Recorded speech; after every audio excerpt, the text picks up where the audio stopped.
목사님하고 저하고는 전공이 다르지만은 저는 목사님이 이 음악을 전공하시고 또 음악하신 분들은 굉장히 세밀하시잖아요. 그래서 세밀하신 그 성격 그걸 제가 참 좋아합니다. 존경합니다. 이제 코로나에서 여러 해 동안 여러 가지 불편함에도 불구하시고 꾸준히 노력하셔서 오늘까지 이르시다가 또 우리 이 교단의 노회장 되시는 목사님이 이 교회를 또 물려주시고 롱아일랜드로 가시고 이렇게 해서 서로 주 안에서 하나가 되어서 목회를 하신 걸 보고 참으로 마음 깊이 감사하고 기쁘게 생각하고 있습니다. 오늘 저에게 말씀을 전하는 그런 기회를 주셔서 다시 한번 감사드리고 평상시에 제가 느꼈던 것을 말씀을 통해서 오늘 여러분과 함께 은혜를 나누고자 합니다. 오늘 말씀은 요한복음 말씀과 그리고 빌립보서 말씀인데 두 말씀 다 하나님의 사랑 가운데 우리가 있을 때 우리는 무조건 기뻐진다. 어린아이들이 엄마 품 안에 있을 때 세상이 어떻게 돌아가든지 상관없이 엄마 품에 있기만 하면 모든 것이 안전하고 기쁘고 그래서 어머니 얼굴만 보면 웃게 됩니다. 그처럼 우리가 하나님의 사랑 안에 하나님의 품 안에 있을 때 자연적으로 기쁨이 충만해지니까 내 사랑 안에 있으면서 딴 생각하지 말고 모든 거 다 내려놓고 오늘 찬송처럼 모든 거 다 내려놓고 온전히 하나님의 사랑의 품 안에 우리가 안길 때에 저절로 하나님께서는 기쁨이 충만하게 해주신다 하는 것을 약속하신 말씀이었습니다. 계속해서 빌립보서에 있는 말씀은 바울 사도가 이 예수님의 말씀에 따라서 다시 한번 강조합니다. 주 안에서 주님의 은혜 가운데서 주님의 사랑 가운데에서 항상 기뻐하라. 항상 무슨 일이 있든지 항상 기뻐하라. 다시 말하느니 항상 기뻐하라. 바울 사도의 부탁입니다. 그러면서 계속해서 너의 관용을 관대하고 너그럽고 모든 사람을 받아들이는 것 그것이 관용입니다. 너그럽고 모든 사람을 돕는 그런 모습을 사람들에게 보여주라고 하겠습니다. 우리가 예수님의 사랑을 받고 기뻐할 때 자동적으로 우리 자신이 모든 사람을 사랑스럽게 보고 우리의 너그러운 마음, 우리의 기쁜 마음을 전하고 싶은 그런 충동을 느끼게 됩니다. 담임 목사님이 전도하십시오 하고 말씀하셨을 때 우리는 또 그 이전에 예수님이 땅끝까지 복음을 전하라는 전도의 명령이 우리에게 주신 최대의 명령인데 그 명령을 우리가 지키기 위해서는 내 자신이 은혜 가운데 있어서 행복에 넘쳐 있을 때에 그 힘으로 우리가 믿지 않는 사람들에게 다가가서 은혜를 베풀고 품어주고 예수님의 사랑을 전할 수 있는 것입니다. 그래서 우리가 코로나에서 고생을 하다가 가장 노른자이가 되는 이 베이사이드 여기에 오셨으니까 이제 우리 자신이 먼저 기쁨이 충만해가지고 모든 사람에게 그 기쁜 모습을 보여드릴 때 우리가 입으로 복음의 말씀을 전하기 이전에 벌써 우리의 모습만 봐도 저 사람은 왜 저렇게 항상 기쁠까? 이 고통이 많고 슬픔이 많고 문제거리는 이 사회에서 이 바삐 돌아가는 뉴욕에서 저 사람은 어떻게 하면 저렇게 기쁘게 여유있게 살 수 있을까 하는 그런 의문을 가지고 우리를 바라볼 때 우리에서 입을 통해서 나가는 그리스도의 사랑에 대한 얘기가 먹혀 들어가는 것입니다. 그러니까 전도하는 우리 인상부터 바꿔야 됩니다. 웃기 싫어도 웃어야 돼요. 웃다 보면 진실로 하나님께서 우리에게 편안함을 주시고 우리를 고쳐주 마음을 고쳐주시고 용기를 주시는 것입니다.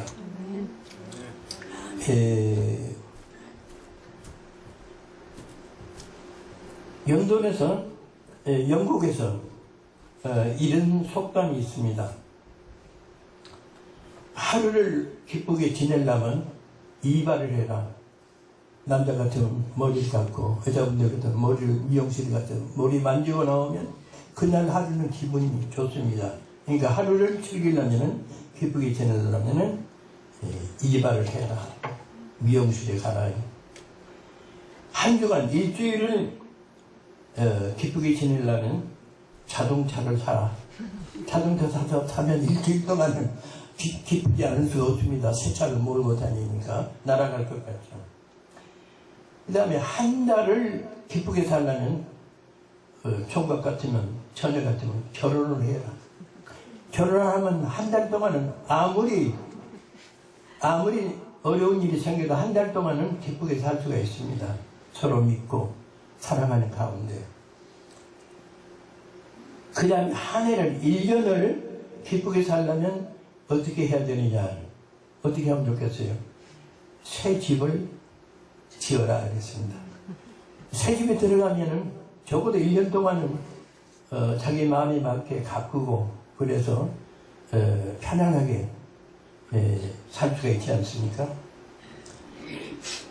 근데 하루나 일주일이나 한 달이나 1년밖에 가지 않는 이 세상의 기쁨인데,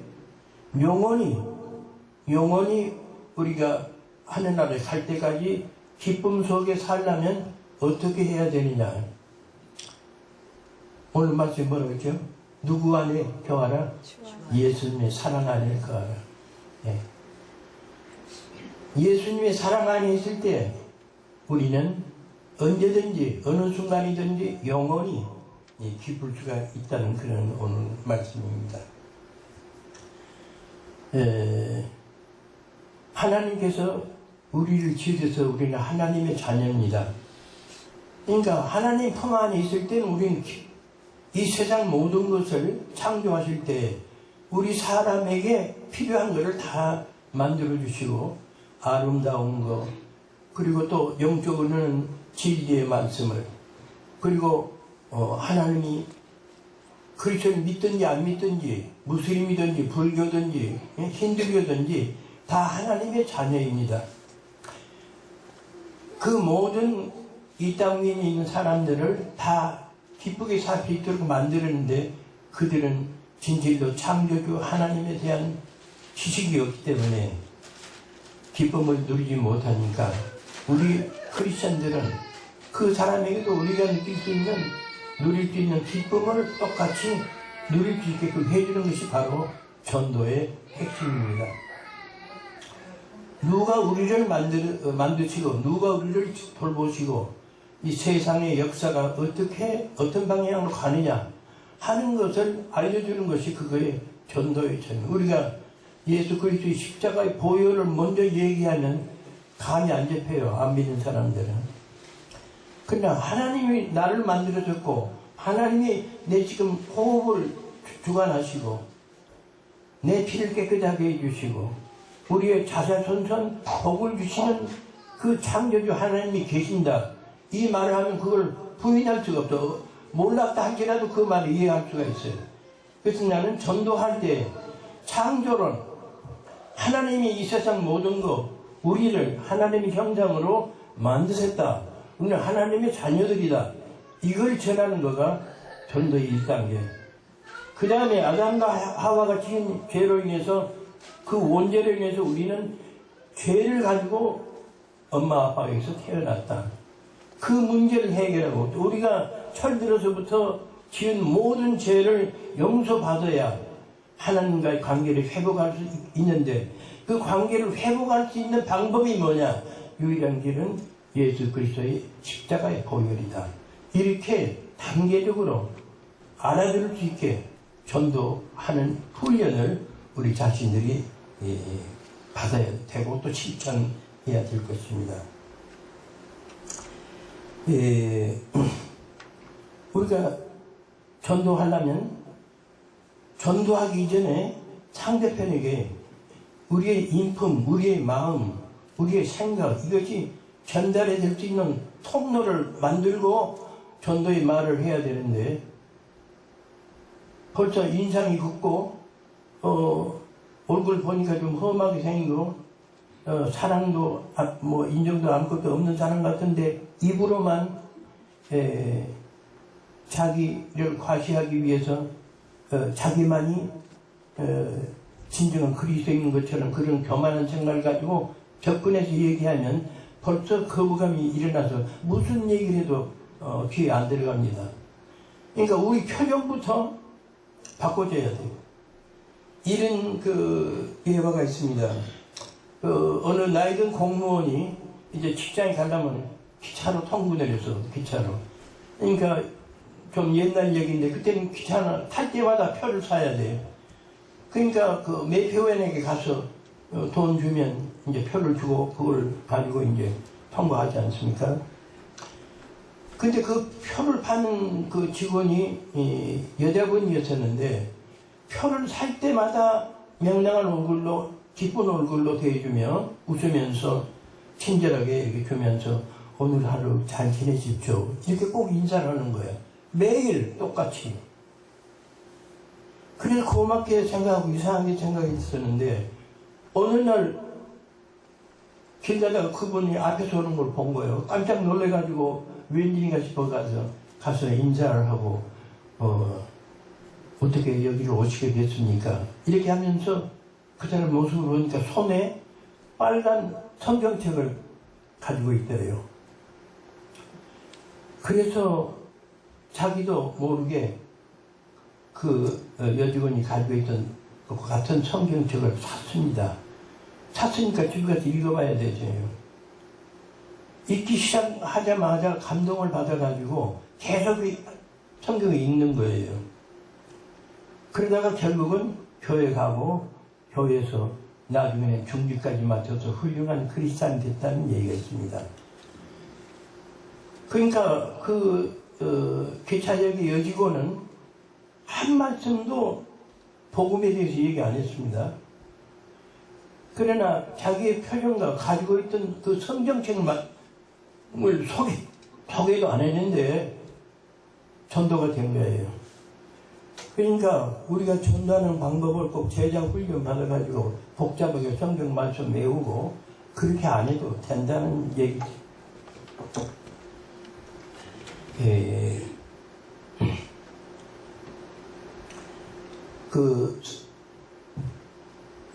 찬송가에 보면 기뻐하며 경배하세 라는 베토벤이 작곡한 옛날 통일산송 13장이었는데 새천성감이 64장이거든요.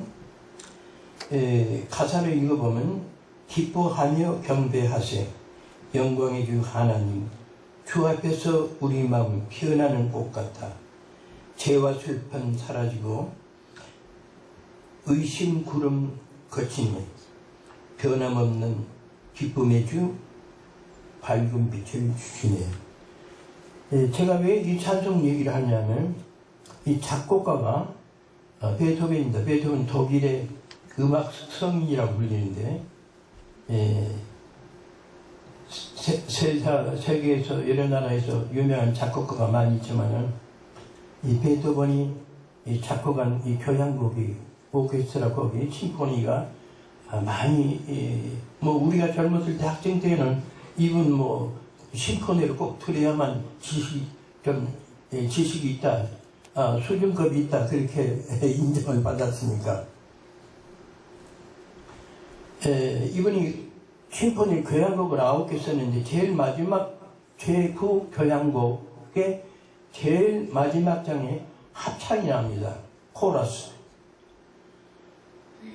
그 코러스의 곡이 우리 찬송가에 있는 곡과 똑같습니다. 거기에 이제 어느 기독교 시인이 말씀을 붙여가지고 우리 찬송가에 올렸는데 맨 처음에 제9 교향곡을 심포니를 작곡해가지고 이제 발표하게 됩니다. 근데 그때 베토벤은 키머리가 되어 있었어요. 베토벤은 23살 때인가 젊었을 때 청각 장애인 됩니다. 하나도 못 들어요. 작곡한 사람이 음악 소리를 못 들으니 어떻게 작곡을 하겠어요. 그래서 실망을 해가지고 자기 형과 동생한테 유언장을 씁니다. 형님, 동생, 나는 이 이상 희망이 없으니까 차라리 나는 작곡을 못해서 고민하느니 세상을 뜨겠습니다. 유언까지 다 써놨어요. 그러나 어느 날 말씀을 읽고서 마음을 돌려가지고 그 청각 장애인이면서도 계속 영적인 음악 감각으로 작곡을 해서 심포니를 9개나 썼습니다. 그런데 그 환희의 찬송이라는 이름으로 그 합창곡이 만들어진 거예요. 그래서 공연이 끝나자 청중들이 우리 같은 박수를 쳤습니다. 그런데 그 박수를 못 들으니까 베토벤이 제의하는데 자기 보면대 위에 있는 악보를 뒤에 사람 청중들이 박수를 치고 있는데 그걸 의식을 못하고 자기만 챙기고 있었어요, 악보를. 그러니까 그 제일 바이올리니스트가 이제 그 모든 그 오케스트라 멤버들의 대표 아닙니까? 베토벤이 와가지고 돌려 세웠습니다. 그래가지고 청중들을 보게 했어요. 그래서 자기 작품에 대한 반응이 무엇인가 알게 됐다는 그런 얘기가 있습니다. 그러니까 기모거리가 되어서 작곡을 했는데 그 작곡의 이름이 찬양이 환희의 기쁨의 찬양입니다. 그래서 이 기뻐하며 경배하며에서 찬양 이 곡의 수익뿐만 아니라 또 뒤에 가면 결혼식 때 쓰이는 본래 결혼식 쓰이는 거기도 똑같은 곡에 결혼에 관한 그런 그 축복의 말씀을 실 붙여서 부르고 있잖아요. 그래서 하나님 믿음 가운데 있을 때 우리가 사람으로서 상상할 수 없는 그런 초월한 능력을 발휘할 수 있고 우리가 희망 속에 살 수 있다는 겁니다. 또 한 가지 예를 드리겠습니다. 좀 한 30년 전 얘기라고 그러는데 그 시온이라는 이름을 가진 어린 소년이 있었어요.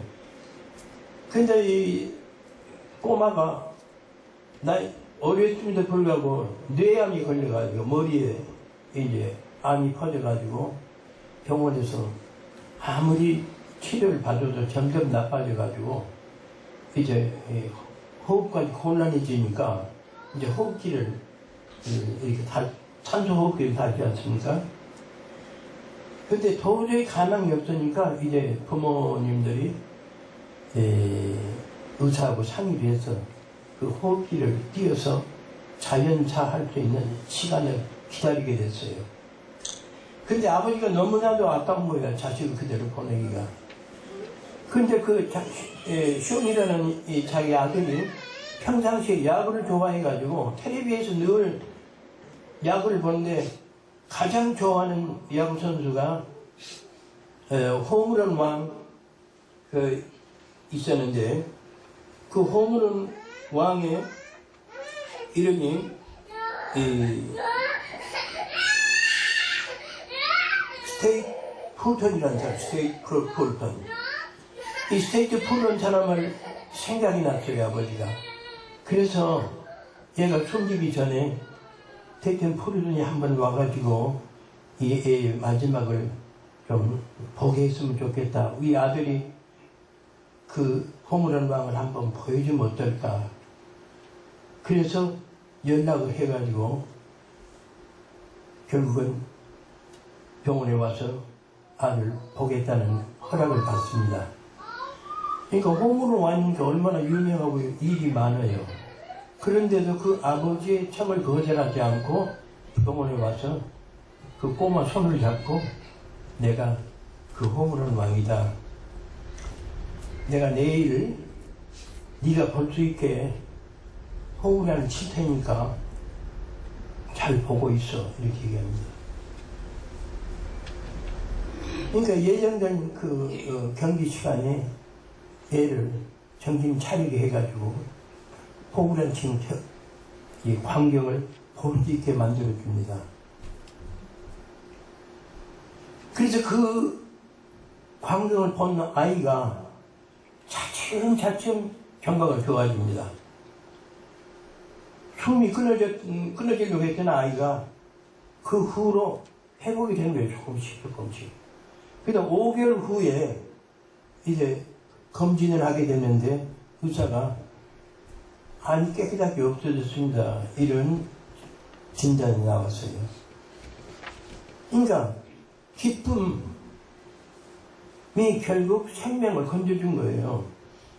그러니까 암에 항암 치료제가 많이 있고 여러 가지 음식도 있고 또 약도 있고 그러겠지만은 이 아이는 약 안 쓰고 기쁨이라는 약 때문에 생명을 건진 거예요. 그러니까 예수님이 이런 생명을 다시 회복시켜주는 이런 기적이 있으니까 예수님이 자신있게 우리에게 기쁨에 충만하라고 오늘 말씀하신 겁니다. 그러니까 우리 인생의 모든 문제는 기쁨이 충만하면 다 이루어지게 되어 있어요. 제가 이 설교도사님 내외하고 이번에 선교사의 집에 와서 머물게 됐습니다. 제 방에 들어가기 전에 먼저 그 설교도사님이 쓰게 되는 방에 들어가 봤는데 벽에 뭐가 붙어있는데 전사님이 나보고 보래요. 그러니까 빨간 조그만 판에 하얀 글씨를 적혀있는데 뭐가 적혀있냐면 0 플러스 1 이퀄 100 0 플러스 100 0 플러스 1 이퀄 100 그 다음에는 그 밑에 뭐라고 썼냐면 100 마이너스 1 100에서 하나를 빼면 이퀄 제로다 그랬어요. 이걸 여러분 어떻게 해석하시겠습니까? 0 플러스 1은 100이다. 아무것도 없는 0에다가 딱 하나만 보태면 그것이 100이 된다 이거예요. 전사님이 나보고 물어봐요. 이게 무슨 뜻이냐고. 갑자기 무슨 뜻인지 모르죠. 나는 수학 선생 했으니까 숫자는 잘 알지만 영적으로 이걸 어떻게 해석하느냐 이건 또 분야가 다르잖아요. 근데 이제 내가 조금 얘기를 하고 저기 근데 이제 우리 둘이 이제 결론을 만들었습니다. 0은 아무것도 없는 것, nothing. 1은 예수님이 한 분 예수님이 아무것도 없는데 한 분 예수님이 참여하시면 100 모든 것이 다 해결된다 이거예요. 0 플러스 1은 100이다. 아무것도 없는데 예수님만 오시면 만사 형통이다 이거예요. 0 플러스 1 이퀄 100. 그 다음에 또 하나 써 있는데 100 마이너스 100 빼기 1은 0이다. 100은 충만한 거니까 모든 것이 다 있는 거 100. 세상 모든 것이 다 있는데 그 중에서 하나가 빠지면 아무것도 없는 것이 된다. 제로가 된다. 100 마이너스 1 이퀄 제로. 세상 모든 걸 다 가지는데 예수님 안 가졌으면 그건 아무 소용이 없는 거야. 말짱 헛거야. 이 얘기 아니에요? 그래서 선교사의 집에 붙어있는 표를 보고 이건 내일 이비통 교회 가서 꼭 전해달라는 말씀 같다. 이렇게 생각해서 제가 여러분에게 말씀드리게 됐습니다.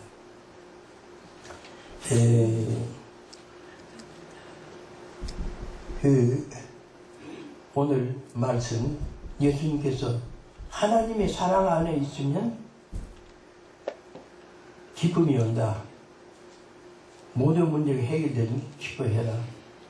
그리고 또 바울 사도의 말씀은 우리가 기뻐함으로 해서 우리의 속에 있는 평안과 행복감과 그 너그러운 마음을 우리 표정으로 나타내서 상대편에게 하나님의 사랑을 전하도록 해라. 이 부탁인데, 그래서 그 우리가 하나님은 삼위 하나님이지 않으세요? 창조주 하나님, 구세주 예수 그리스도, 그리고 보혜사 성령, 이 세 분이 삼위일체 돼가지고 우리의 주님이 되시잖아요. 근데 주님만 계시면 모든 문제가 해결이 된다. 근데 바울 사도는 가라디아서 그 5장 22절에 성령 충만의 열매, 성령이 하나님의 영, 아버지와 아들과 그 보혜사 성령의 영이 우리에게 와서 머물면 이러이러한 좋은 열매 9가지 열매가 나온다. 근데 그 첫 번째가 뭐죠? 사랑. 성령 충만을 받으면 사랑 안 할 수가 없어. 하나님의 사랑을 내게 주셔서 모든 사람에게 사랑할 수 있는 용기를 주신다. 성령입니다. 두 번째 나오는 성령 열매가 무엇입니까? 기쁨입니다. 그러니까 사랑과 사랑에 바로 따라 나온 것이 기쁨이에요. 그러니까 사랑이 없으면 기쁨이 있을 수가 없어. 우리가 서로 사랑할 때 그 안에 기쁨이 있다. 요한일서 4장 12절 보면은 하나님은 사랑이시다 그랬어요. 우리가 전할 때 뭐 구세주 어려운 얘기 안 해도 하나님은 우리를 창조하셨기 때문에, 우리를 낳으셨기 때문에 우리 부모로서 사랑을 우리에게 무조건 주시게 돼 있다. 하나님은 사랑이. 우리가 먼저 하나님 사랑한다고 말할 수가 없어. 하나님이 먼저 우리를 사랑하셨기 때문에 우리가 존재하는 거야. 그리고 하나님이 그 다음에 보면은 서로 사랑을 하면서 우리가 서로 사랑할 때 A와 B라는 사람이 서로 사랑하면 거기에 하나님이 와 계신다 그랬어요. 거기에 우리가 서로 사랑할 때 거기에 하나님이 임재하신다 이거예요. 그러니까 우리가 모아서 사랑하는 마음으로 서로 모아가지고 찬송을 하고 기도를 하고 말씀을 볼 때 그때 하나님이 영이 우리에게 오셔가지고 또 예수님이 우리가 기도할 때 두세 사람이 모여서 기도하면 내가 꼭 그 자리에 같이 있어서 너희들 기도를 함께 하나님 아버지께 올라갈 수 있도록 도와주겠다. 꼭 이루어지겠다. 약속하셨어. 그러니까 두세 사람만 있어도 예수님이 오시겠다고 그랬는데 우리 리베서 교회 여기 이렇게 많은 교우들이 앉아서 서로 사랑할 때 반드시 예수님이 임재하시고 하나님의 임재를 우리가 예배 중에 느낄 수 있다. 그래서 우리의 목표는 뭐냐 그러면 예배를 통해서 기도와 말씀과 찬양으로 하나님께 영광 돌렸을 때 하나님께서 여기에 임재하시는 하나님의 임재를 충분히 느끼는 것이 이것이 예배의 목적이다 이거예요. 예수님이 오신다 이거예요. 성령님이 오셔서 사랑과 기쁨을 듬뿍 부어주신다. 왜 예배가 중요하느냐? 하나님 임재를 체험해서 우리가 하나님의 모든 은혜와 사랑과 기쁨을 충만히 받기 위해서 하는 것입니다. 기도하십시다. 아버지 하나님, 오늘 예수님께서 우리에게 기뻐하라고 명령하셨습니다. 서로 사랑함으로, 하나님을 사랑함으로, 하나님 사랑 안에 있음으로 해서 기쁨이 충만하는 저희들이 되게 하여 주시옵소서. 예수님 이름으로 기도드리옵나이다. 아멘.